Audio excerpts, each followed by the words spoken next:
Before we start, just a quick reminder to hit that subscribe button. Only 2% are subscribed. At 1,000 subscribers, I'll be posting a special video. My phone buzzed under the apron. I missed it once.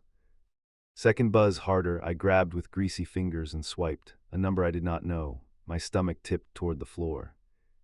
"I need you," her voice, thin, steady, cracked on you. I froze by the fryer and watched oil spit. A ticket printer whirred and jammed. Heat stole my breath and patience. "I'm Noah, 27, I said it out loud. The line hissed like a warning. My manager shouted for orders. I pressed the phone to my ear. "Who is this?" I already knew. Silence stretched like a thin wire. "Your mother," the word cut fast. I leaned on the counter and blinked hard. "We are closed for staff lunch." My lie sounded flat. She exhaled slow. "Please listen." I stared at the clock and counted beats. The past shoved a chair between us. 2 months behind, she said. Mortgage, utilities. A server brushed past and swore. I pivoted to the back door and pushed outside. Wind hit my shirt and cooled nothing. "You have the wrong number." My mouth tried courage. "You know my voice." She let the words hang. A truck rattled the alley and shook the lid. The world felt off by a notch. "What do you want from me?" I kept my tone level. "Help," she said. "Today." A gull shrieked above the roof. I tasted metal and doubt. "Address." The word surprised me more than her. She gave a street I never visit. Numbers clicked into my head and stayed. I repeated them once and wrote them down. "Come now." She sounded relieved and scared. "Text it," I said. My thumb shook as I ended the call. The screen glared like a dare. Inside, steam fogged my glasses. I ripped them off. "Break over." My manager pointed at the line. I stuffed the phone in my pocket. The next order barked like a dog. I burned my wrist on the grill and swore. He tossed me a bandage and kept moving. I wrapped tight and flipped patties. The room spun, then steadied. My pocket buzzed again. Message received. I did not open it, not yet. I could hear her voice under the sizzle. "Focus, Noah." He snapped his fingers near my face. I plated 2 orders with shaky hands. Ketchup smeared like a map I could not read. My chest hammered a stubborn rhythm. I clocked out early and signed the sheet. He stared confused, then shrugged at the chaos. I pulled my hoodie and stepped back outside. The day felt sharp and loud. I walked to the bus stop and kept my head low. A kid slurped noodles and watched me. A woman argued with her screen and lost. My phone pulsed in my palm. I opened the text, just the address and a time. No apology, no history. My name typed correct and careful. The period at the end looked final. The bus heaved in and doors hissed open. I climbed and swiped and stood by the back wheel. My hands remembered other rides and stayed clenched. The city dragged by like a checklist. At the next stop, a boy jumped on, ball under arm. He laughed with a friend and slipped past me. I looked away and checked the time. My mind built a door and locked it. Halfway there, I almost hit the bell. I breathed through a shallow ache and counted poles. A small plan formed with hard edges. I would not bring cash, only pay direct. No handoffs, no chances, boundaries first, then anything else. The thought steadied my spine. The driver called last stop and waved us off. I stepped down and adjusted the hood. The street felt tidy and quiet. None of it had my name on it. Her gate waited at the end of a short walk. I halted just out of view. My phone buzzed again, brief and impatient. I let it die in my hand. A curtain shifted inside the front window. Someone small crossed the frame and vanished. My mouth went dry and stubborn. I lifted the latch and paused. I remembered the bandage, still tight and itching.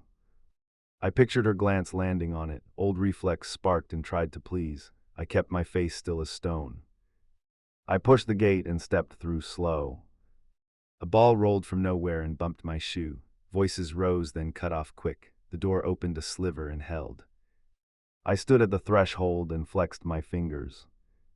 I rehearsed the first rule: no pass tonight. Only numbers, only paper. The sliver widened like a test. The door unlatched fast and stopped against my shoe.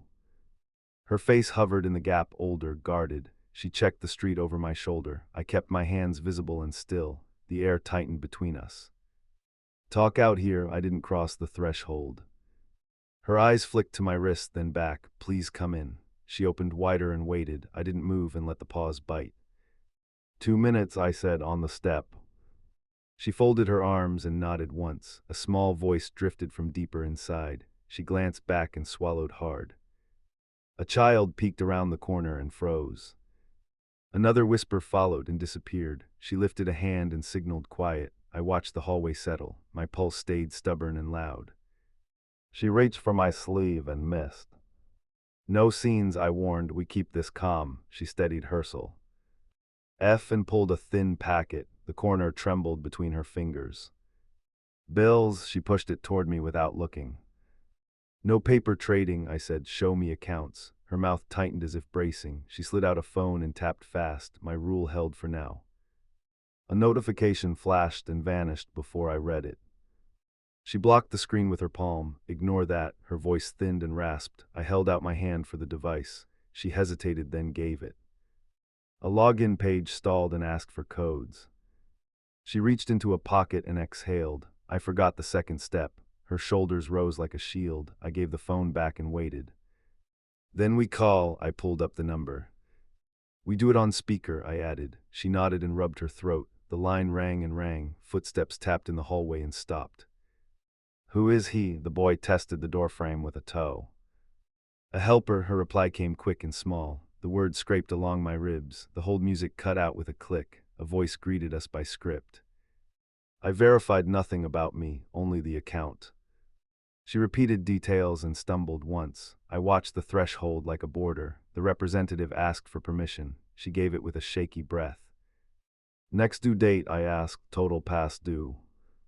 Silence stretched before the answer dropped. Her mouth twitched when she heard it. My stomach went cold and alert. The figure pushed past what I planned. "What happens if it waits?" I kept my tone flat.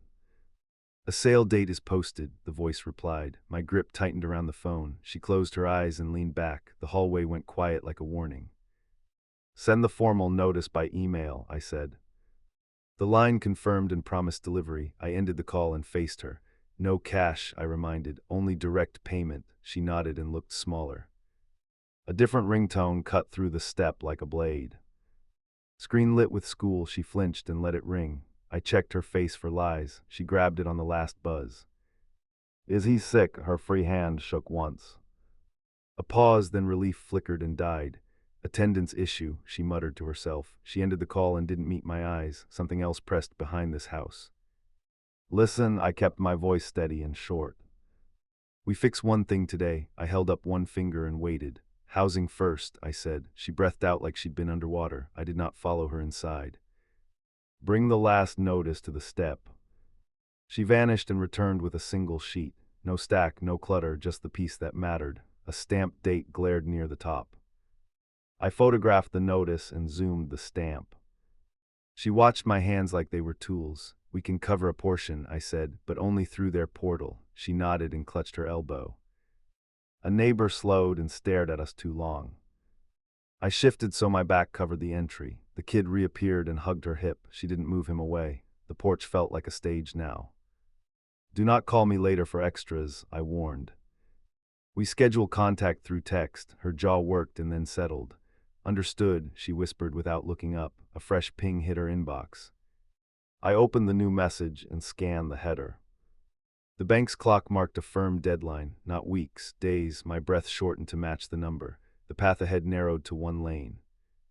"Portal shows a reinstatement amount," I said.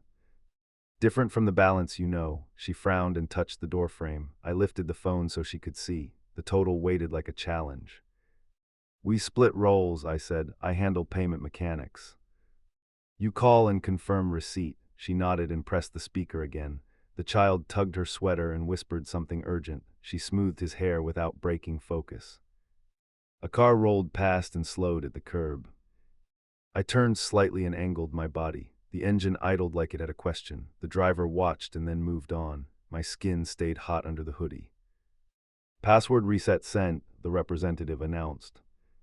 She checked her mail and tapped the link. I stood solid on the step and kept breathing. The portal opened and asked for verification again. She answered each prompt without blinking. We reached the screen with the total and options.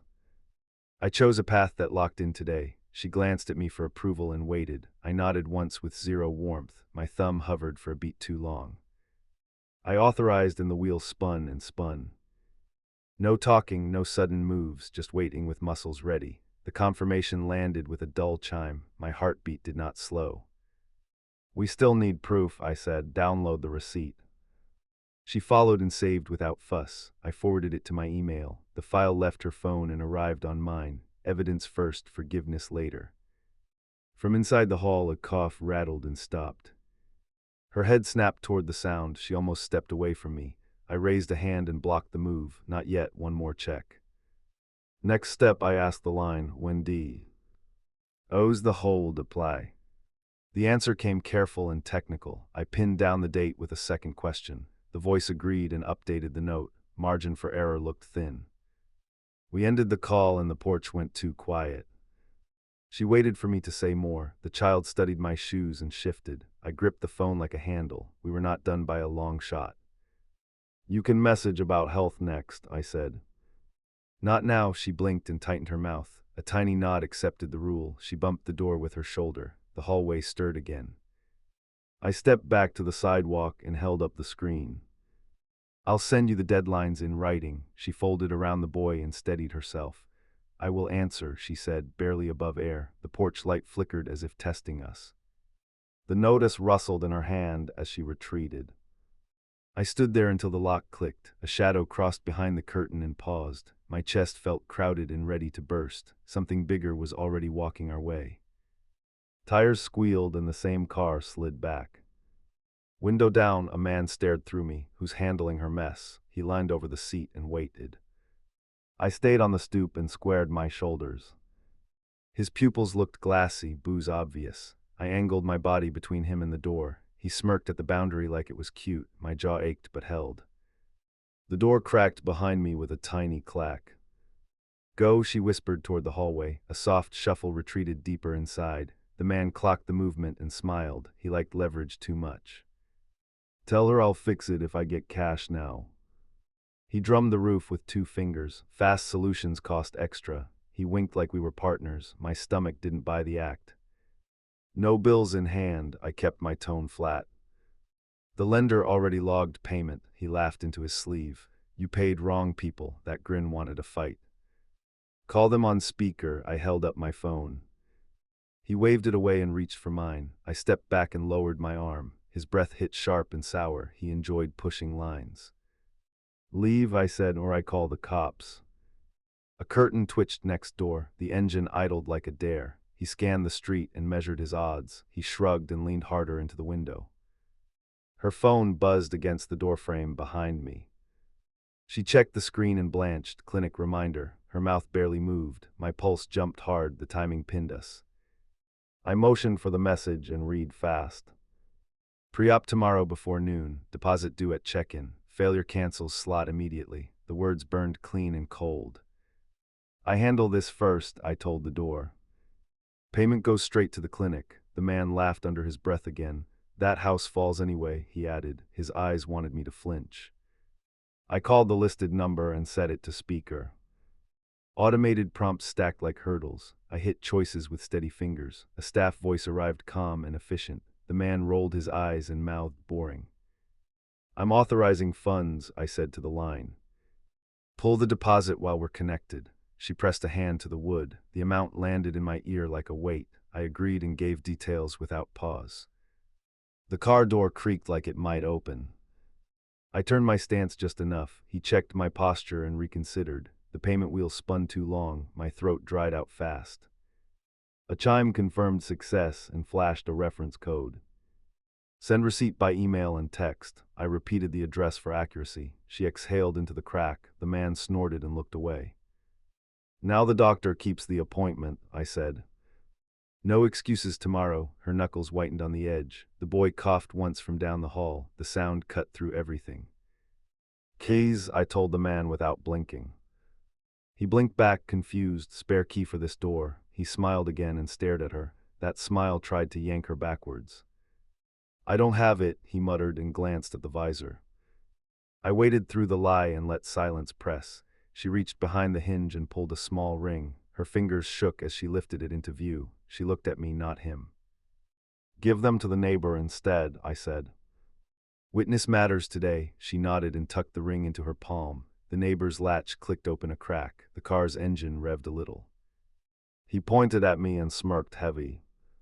"You can't babysit forever." He snapped a photo of the stoop. I looked straight into his lens and didn't blink. He loved trophies more than outcomes. "Police will enjoy that," I said. "Try me." He scoffed and put the phone away. The window crawled up slow. He rolled off the curb and stopped at the corner. He stayed there like a storm cloud. I sent the clinic proof to my inbox and hers. 2 pings confirmed delivery. I screenshot the reference twice. Redundancy calmed my shaking hands. It didn't calm anything else. "Tomorrow," I said through the doorway crack. "I drive you, we check in early." The boy pulled at her sleeve from the hallway. She nodded once and wiped her mouth. Fear tasted close to relief. "After that we set rules," I added without sweetness.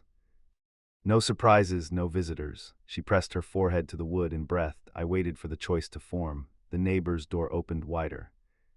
She stepped out just enough to pass the key. The neighbor pocketed it and met my eyes. A small nod locked the new line. The man's car took a slow turn at the stop sign. He wanted another angle before dark. I texted her tomorrow's timeline in 3 short blocks. She typed back a single okay. The screen glowed with the shape of commitment. I knew that look from other deals. It carried a price I couldn't see yet. I left the stoop and walked to the corner. The car idled half a block away. He lifted the phone again and filmed my back. I turned and held up the receipt confirmation. He drove off with a grin that promised company. Alarm hit before sunrise. I was already dressed. I texted him outside and watched the empty street. Her door opened a crack, then wider. 2 kids hovered until her hand guided them back. I counted heads like a guard and waved her on. "No car following," I said as she buckled in. She studied the side mirror and stayed quiet. We merged and the neighborhood fell behind. A bus blocked us and then cleared. My shoulders eased, but not much. At the first light, her phone rattled twice. "Unknown number." She flipped it and stuffed it deep. "Ignore," she muttered and faced forward. I filed the choice for later. "Any instructions from the office?" I asked. "Nothing since yesterday." She pressed knuckles into her ribs. "They want me fasting." I nodded and checked the clock. We were tight but not doomed. Outside the reception doors, she hesitated hard. "Walk in with me," she whispered. I kept pace 2 steps to her right. The desk looked ready for a test. My throat dried as I approached. "Check in for procedure," I told the clerk. Her eyes flicked to the screen and back to us. Photo, ID, and authorization. I slid yesterday's proof across. The clerk glanced at the code and typed fast. A blocker popped on her monitor and froze the bar. "Insurance flagged a mismatch," she said. She turned the screen toward herself again. My stomach sank and then stiffened. "Call your plan," I answered. She fumbled for her card and stopped. I took a breath and dialed from mine. A robot voice looped the same useless menu. I hammered through until a person answered. My words came slow and precise. "We authorized the deposit yesterday," I started. "Today the portal shows a hold." The agent asked for 3 numbers. I fed them calmly while the clerk waited. My back felt tight as wire. "The plan claimed a name variance across systems." "That is not her problem," I said. "Fix it now." Silence, then keys clattered through their end. The clerk watched us like chess. Minutes dragged like wet sand. "Temporary override active," the agent finally said. "Inform the provider to refresh the file." The clerk hit refresh and new text appeared. The bar turned green and advanced. I exhaled once and kept my face flat. They handed her forms and a sterile bracelet. "Sign consent and initial risk acknowledgement." She paused over a box and looked at me. "Do you want me here?" I asked. She nodded, eyes steady for once. I read each line aloud and tapped where needed. "Initial here for anesthesia," I pointed. "Here for blood products." She moved the pen like it weighed a pound. I set 2 copies aside for later proof. A nurse rolled up a scale and motioned gently. "Any symptoms today?" Her voice kept even and light. "Cough," my mother admitted, short and dry. The nurse narrowed eyes and checked a chart. "Cough length?" the nurse asked, finger hovering. "Week, maybe more." I felt heat climb my neck. The nurse clicked her tongue once, then erased the concern with a plan. We can proceed if vitals cooperate. I followed them to pre-op and stopped at the curtain. Only 5 minutes, the nurse warned. I stepped in and stood near the wall. My mother gripped the rail and nodded to me. The air tightened with monitors. "Do you want me after recovery?" I asked. "Yes, please." Her voice found a lower register. A shadow crossed her expression and vanished. She squeezed my sleeve and let go. The curtain snapped aside before I answered. A staffer with a badge looked at me, then her responsible party. I raised my hand. He checked a clipboard and pushed a tablet my way. "Emergency contact and discharge plan," he said. "Confirm someone home for 48 hours. I typed the neighbor's name and number. He scrutinized the entry and grunted approval. A code on the tablet glowed ready. While I typed, my phone vibrated once. Video from an unknown sender loaded without sound. The car from yesterday filled the frame. The lens panned to our driveway and lingered. My chest turned to ice water. I screened the clip toward the nurse. "Security," she said quietly in gestu. Red left. A guard joined in a heartbeat and watched. "Is he outside now?" the guard asked. I shook my head and saved the file. "Send that to our desk," the guard instructed. "Use this address and mark urgent." I forwarded the clip and confirmation returned fast. The guard posted near the entrance. I felt a margin of safety widen. The anesthetist arrived with crisp steps. She ran through checks and asked about allergies. My mother answered without looking at me. I stayed silent and counted the nurse's breathing. Every tick felt loaded. "Time to move," the anesthetist announced. They pushed the bed toward double doors. I walked beside them until a line on the floor. "We'll be here when you wake." Her eyes met mine and held. The doors swallowed them and locked behind. A plastic chair welcomed me with a rude creak. I opened my email and verified every receipt, settlement, authorization, appointment, the paper trail stacked tight. A volunteer offered water and an update board. I declined the water and watched the board glow. Case received, prepped, procedure start pending. The statuses jumped in small increments. A second volunteer hovered with a clipboard. "Are you listed for family updates?" I glanced at the screen and back at her. "Add me as point of contact." She wrote my number with quick strokes. She pinned a badge to my hoodie. My phone lit, restricted caller again. I sent it to voicemail and opened messages. The neighbor texted me one word, patrol. I pictured her window and the street, my hands unclenched for the first time. A new staffer approached with a careful smile. "There is a question about prior sedations." She aimed it like a test. I looked at the bracelet and back at her. "Check the intake," I replied, calm and cold. She checked the file and nodded. "All good now." The board finally flipped to operating. My shoulders dropped a fraction. I stretched my neck and stared at the hallway. Any movement felt like danger. I used the pause to set tomorrow's plan. Bank follow-up at 9. Document upload by noon. A call to the lender for receipt matching. Each action pinned the floor under me. The guard returned and spoke low near my ear. "We placed a note on the account." He pointed at his radio and drifted back. I watched the entry and exit points. The clip lived like a loaded mousetrap. The board updated with elapsed time markers. Normal cadence according to a printed key. I tried not to memorize the minutes. The chair bit into my shoulder blades. A door down the hall buzzed open. An orderly stepped out with a folded sheet. He passed without looking at me. My stomach flipped and then eased. No news yet, just motion. I braced for noises that didn't come. The volunteer returned with a smaller screen. "Do you want to receive text updates?" I entered my number and waited. A new label blinked in the corner. Progress bar moved a hair. I pulled out a pen and wrote 2 words on my palm. "Boundaries hold." It steadied my breathing for a beat. The room hummed at a slow pace. The next alert landed like a metal tap. "Procedure underway. Estimated duration posted." I swallowed and leaned forward. The guard glanced over and nodded once. The phone buzzed again. Unknown caller persisted. I killed the ringer and stared at the doors. A nurse finally walked toward me with purpose. She stopped within arm's reach and studied my face. Stable so far. She waited for my reaction. I gave a tight nod and nothing else.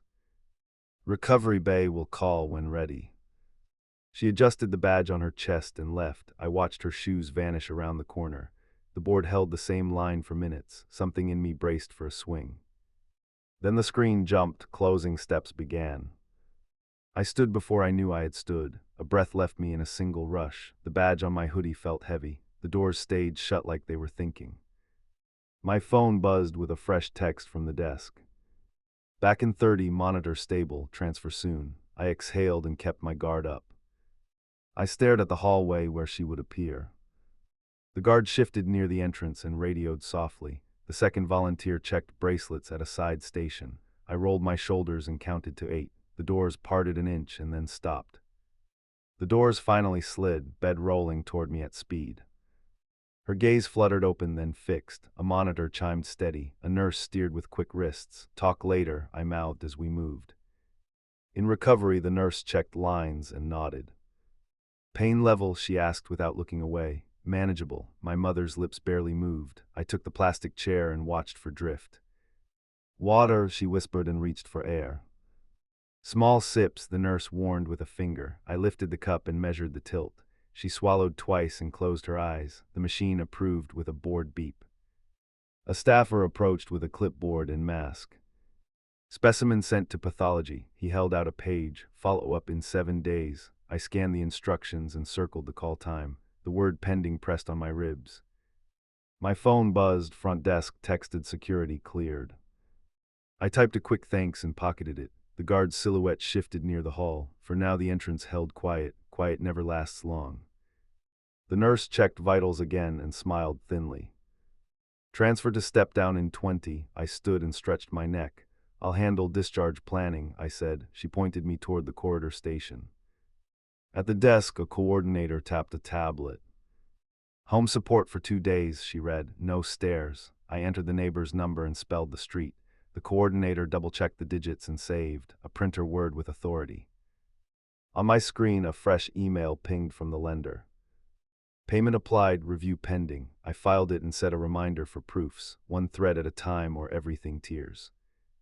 They wheeled her to a smaller bay with curtains. I followed and stopped at the line. She blinked hard and reached toward the rail. I'm here, I said from 2 steps back. Distance kept me straight. Any nausea? A nurse asked while adjusting tubes. A little, she grimaced and breathed through it. I'll bring medication. The nurse drifted away like a ghost with a task. I watched my mother fight a wave and win. My phone trembled again, unknown sender with a photo. The image showed yesterday's car near her sidewalk, a new angle closer than before. I flagged it and forwarded to the guard. He replied with 1 word, logged. Everything okay? She asked without opening her eyes. Handled. I pulled the chair closer by an inch. We'll leave with an escort. She exhaled like that changed the air itself. My shoulders dropped half an inch. A volunteer slid in with a tray and forms. Discharge criteria checklist. I signed where they pointed. Need a ride signature. I wrote my name and the time. The volunteer pinned a band to my wrist. The nurse returned with liquid relief and patience. This will sting for a moment. She pushed the dose and watched the monitor. My mother relaxed by degrees. The beep stretched into calm. A resident showed up with a SMA. LL tablet in focus. Biopsy results later by portal. He reviewed restrictions in clipped phrases. I repeated each rule back to him. He nodded at the echo and left. Echoes hold people accountable. My phone lit. Neighbor again. School called for the boy, the text read. He is marked absent. I pictured the door and the empty seat. I'll handle after we leave, I replied. 2 fires, 1 hose. Transport arrived with a wheelchair and a question. Any stairs at home? I answered with the plan for the neighbor's place. He approved and checked a box. We started moving toward the elevators. I kept my body between her and any surprise. At the exit, the guard fell in step beside us. Patrol drove by twice, he murmured. Street clear now. He held the door and scanned the lot. My skin prickled anyway. Paranoia stays useful until it doesn't. I eased her into the passenger seat and buckled her. Short ride, I promised with a glance. She nodded, jaw tight, holding inside. I watched mirrors and gaps while pulling away. A sedan rolled past and didn't slow. Halfway home, my phone buzzed on the console. The clinic number flashed again. I tapped speaker and braced, scheduling confirmation for post-op. The voice listed a date and hour. I repeated it and added to my calendar aloud. A block from the house, the neighbor waved us in. She pointed to a patrol car turning the corner. Good, witnesses calmed down everyone. I parked and killed the engine. The street stayed honest for now. We crossed the walkway slow, measured. The neighbor opened her door and held out a key. I nodded and handed her the discharge sheet. Help monitor for dizziness. She scanned the bullet points with care. Capability beats promises every time. Inside, the boy stood silent near the hall. He watched my hands, not my face. You back on the list tomorrow, I said to him. He glanced at his mother and swallowed. I'll talk to attendants, I added before he asked. I settled her on the couch with pillows and rules. Fluids, no heavy lifting, call a fever. She listened like each word might cost money. I'm not leaving you alone, the neighbor called from the kitchen. Relief landed without permission. I stepped outside to call the school office. Transportation issue resolved, I told the secretary. Return to class tomorrow. She logged it and thanked me by script. I asked for an email note for record. Paper beats memory. As I ended the call, a new message blinked. The car guy again, now from a different number. You playing savior changes nothing, he wrote. House still fragile. I archived it and sent the thread to the guard. Sunlight doesn't love roaches. Back inside, she tried to sit up too fast. Easy, I warned and held her shoulder. She winced and sank back down. I'm fine, she murmured through clenched teeth. Pride always shows up late and loud. Next steps, I said and opened the calendar. Follow up next week, mortgage proof in 2 days, school attendance handled by morning. She nodded with tiny movements and closed her eyes again. Her breathing settled into a steady crawl. My phone lit with the lender's second confirmation. Funds posted, reinstatement in progress, final verification pending. I took a screenshot and saved copies. Redundancy keeps me sane.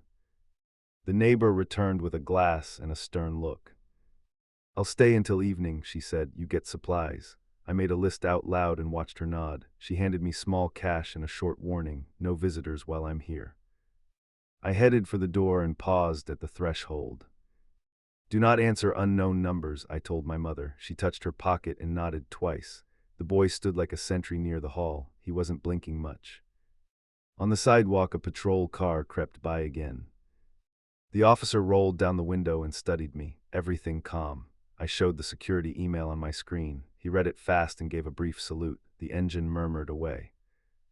At the pharmacy line, a text popped from an unknown. You think you're the only contact. The message included a photo of our building from earlier. I raised the phone to the clerk and spoke low. This is harassment connected to a patient. He brought the manager with quick steps. They took screenshots and offered to call immediately. Already handled through hospital security, I answered. Logging helps. The clerk nodded and rushed the order. I stood by the exit and watched the street breathe. Back at the house, the neighbor cracked the door fast. All quiet, she whispered with a nod. I walked in and set the bag down. My mother stirred and reached for water. The boy hovered with a stack of assignments.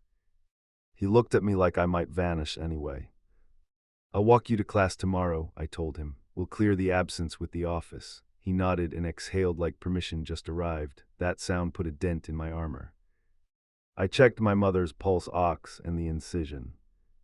No redness, no fever. I logged the numbers in my phone. The neighbor watched with an approving frown. Standards turned panic into action. My phone rang with a blocked number again. I let it go and opened voicemail. A male voice laughed soft and mean. Det shifts, I shift too. Then silence long enough to itch. Threats love vagueness. I forwarded the voicemail to the guard and the officer. 2 quick acknowledgments returned. I typed a summary for the file, time, number, content. My fingers stopped shaking after the second line. I stood between the door and the couch and listened. Kitchen noises, slow breathing, a page turning in the hallway. For a minute the world held. Then a tire squealed a block away and my jaw locked again. I texted the clinic one more question about restrictions. They replied with a clear yes on the medication. I set alarms for doses across the night. The neighbor took the first watch with a stubborn chin. I finally sank into the chair and waited for the next hit. Fists hammered the entry before sunrise, 3 hits and a pause. I stood between the couch and the hall. She stirred and reached for her side. Stay down, I mouthed and raised a hand. The knocking returned with a voice I knew too well. Open up for a real conversation. The handle rattled. I moved the kids toward the back with a nod. The older one grabbed the younger by the wrist. Their footsteps faded down the short corridor. My pulse counted 4 beats and waited for 5. I texted security again and attached last night's clip. Then I called the non-emergency line with fresh timestamps. Individual from yesterday, I said. Aggressive behavior at the address. The dispatcher confirmed a unit en route. I stayed where I could see both exits. Police are useless, the voice taunted through the wood. He scraped metal against the lock and laughed low. I pictured a cheap pick in a shaky hand. My thumb hovered over record. Patience and evidence win fights like this. Leave before you collect charges, I said. He went quiet for 2 long breaths. A vehicle idled somewhere close and revved once. Footsteps retreated down the path and stopped. He wasn't leaving without a parting shot. A message pinged from an unlisted number. A photo arrived of our porch from the sidewalk. Tick-tock, the text read with childish menace. I forwarded it to the dispatcher and to the hospital desk. Then I braced for the next move. Blue lights swung across the block and parked hard. An officer stepped out and scanned the street. I waved from the window and kept the chain set. He signaled me outside with a careful motion. I slipped onto the stoop and shut the gap tight. You reported ongoing contact, he said, calm and direct. Yes, with video and texts. I showed my screen and scrolled slowly. He took statements and logged the plate we had. Another unit circled the far corner. The air felt thin but decisive. Inside, she tried to sit up and winced. Not yet, I told her and adjusted the pillows. She nodded and watched the hallway for the kids. The officer returned the phone with a firm nod. File a protective order today, he advised. Doable after 2 stops, I said. First, the lender. He recorded the plan and promised extra patrols. I locked the entry and checked every window. The kids crept back with huge eyes. I said we were changing the day. By 8, we were at the mailbox store for notarization. She leaned on the counter and signed with effort. The clerk stamped and slid copies across. I photographed everything with steady hands. Paper neutralizes sudden amnesia. Outside, a sedan rolled by slower than traffic. I recognized the dent above the wheel. We watched it pass without blinking. Follow me to the station lot, I told her. Predators hate well-lit places. I drove first and turned into the police parking. The sedan crawled past the entrance and kept moving. We waited an extra minute and watched mirrors. Patrol watched with us and gave a short nod. We left when the sidewalk looked boring again. At the bank, the teller asked for exact figures. I read from the reinstatement email and handed the notarized form. She keyed everything with precise taps. Confirmation by midday, she said without ceremony. I saved the stamped slip like a lifeline. My phone buzzed before we reached the exit. Clinic Portal posted a new appointment for stitches removal. I accepted and set alarms for dosing today. I added the ride plan to the shared thread. Small rails keep big trains on track. Back home, the neighbor met us with a grave look. Someone knocked while you were gone, she whispered. No answer given. She held up a doorbell clip already queued. The same jacket flashed across the frame. He wanted presence more than entry. We change locks now, I said. She agreed before I finished. I called a locksmith and booked an urgent slot. The kids hovered again but kept quiet. Everyone understood the message. While we waited, her phone buzzed on the table. A contact labeled work offered a short shift tomorrow. She glanced at me and then at the floor. Not yet, I said, voice even and firm. Recovery beats rent today. The locksmith arrived with a compact kit in focus.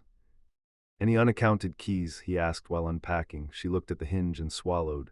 There was a spare under the planter, she admitted. That pebble rolled downhill fast. Gone now, I said, and he nodded. He pulled the old cylinder with practiced twists. New pins slid in while I watched his hands. He issued fresh copies and logged the keyway. Control gives breath back. The officer from Dawn swung by for the paperwork. I handed over printouts and the doorbell clip. He photographed the new hardware for his file. Civil order will strengthen this, he reminded. We promised the courthouse next. At the clerk's window downtown, the line crept. I filled forms with clear block letters. She leaned against the wall and closed her eyes. A bailiff looked up after hearing our name. Come forward with exhibits, he instructed. We stood before a judge who read fast. He asked 3 exact questions and waited for clean answers. I gave dates, locations, and attachments. She described the morning banging in 2 sentences. Temporary order granted. Service authorized today. Outside the courtroom, she lost her balance for a second. I caught her elbow and guided her to a bench. She steadied, then nodded at my hand. I'm okay now, she breathed and meant it. I believed her for the first time all week. We left the building and checked messages again. The lender confirmed reinstatement complete and hold removed. Final receipt attached with a transaction ID. I stared at the string of numbers and felt heat leave my neck. One wall finally stopped shaking. The sedan reappeared near the opposite curb. This time a patrol unit rolled right behind it. Lights flashed once, just a warning. The driver bolted forward and turned out of sight. Courage shrank in that rear bumper. We bought a cheap safe box on the way back. I stored the new keys and the court order. She watched me set a code that wasn't obvious. The kids leaned in like I was doing a magic trick. Structure beats hope every single day. The clinic called with brief news about the sample. Processing continues, the nurse reported with professional distance. Return is scheduled unless we call sooner. I wrote down her name and the time. Uncertainty perched like a weight on my chest. Evening crept in while we ran the care plan. Meds on time, fluids on schedule, short walks with a hand on the rail. She followed directions without argument for once. Compliance is a language you learn under pressure. The boy brought me a stack of school notices. I signed attendance corrections and requested a counselor check-in. He read the line about support and nodded once. His shoulders dropped a fraction and stayed there. Kids understand contracts better than speeches. My phone buzzed with a final message from the source. No judge stops me, it read, ugly and small. I forwarded it to the officer and the hospital address. Auto replies stamped it as received. Sunlight continues to burn. We ate sandwiches in silence, efficient and plain. She sipped and watched the entry out of habit. I blocked 12 numbers, she reported. She showed the list without waiting for praise. That list said more than any apology. After dishes, I drew lines on a sticky note. Medical on my side, mortgage on my side, school on my side, everything else on her side. She read it twice and steadied her chin. I can do mine, she said. I will send proof when done. Her hands gripped the paper like a rope. The kids hovered at the threshold and listened. Stakes teach people how to hear. We tested the new lock twice with different keys. She practiced the motion without rushing. The bolt slid clean and final. The neighbor watched from the walkway and gave a thumbs up. Community is one more lock you turn. I packed my bag and stood at the entry again. I will not move in, I told her. I will show up when the calendar says. She looked down and nodded without argument. That agreement felt almost like trust. Before leaving, I placed copies in 3 places. Court order, bank proof, clinic schedule. She watched where each went and repeated the locations. Redundancy holds families together when memories wobble. The kids waved from the couch with shy smiles. See you tomorrow morning for school, I told them. They nodded like professionals sealing a deal. The neighbor lifted a mug in a silent toast. Normal tried to find a seat in the room. My phone buzzed once more at the threshold. A hospital text confirmed tomorrow's check call. I replied with a single letter and pocketed the device. The night sounded ordinary for the first time. Ordinary can explode without warning. I stepped onto the porch and breathed in slow. A patrol car eased by and paused at our number. The officer glanced at me and pointed to his radio. I lifted a hand in thanks and stayed silent. We both scanned the corners before moving again. I walked to the sidewalk and checked every angle. No sedan, no loitering shapes, just a quiet block trying to hold. Tomorrow would bring answers we didn't control. I locked the gate and kept walking anyway.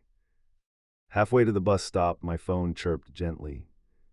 An email from the lender included a final line. Account current, next payment due as scheduled. I read it twice and kept my feet moving. The wind shifted and carried nothing dangerous. At the corner, I paused and looked back once. The house sat with its new hardware and fresh rules. Inside, a family I knew and didn't know breathed on schedule. My jaw unclenched in tiny clicks. Then a siren wailed 2 streets over and I kept my guard up. I reached the stop and leaned against the glass. Headlines scrolled on a mounted screen like static. None of them knew about our tiny war. I checked the time and the next bus arrival. The platform echoed with a single pair of heels. A woman stepped close and studied the posting board. Her perfume cut through the city and disappeared. Not relevant, yet I marked it anyway. People become details when your brain hunts risk. Survival rearranges your filing system. The bus appeared and sighed open like an old beast. I climbed aboard and stood near the rear door. My phone buzzed twice with childish emojis from the kids. I allowed myself one reply with a short joke. Laughter is armor when you let it be. Blocks slid past while I built tomorrow's list.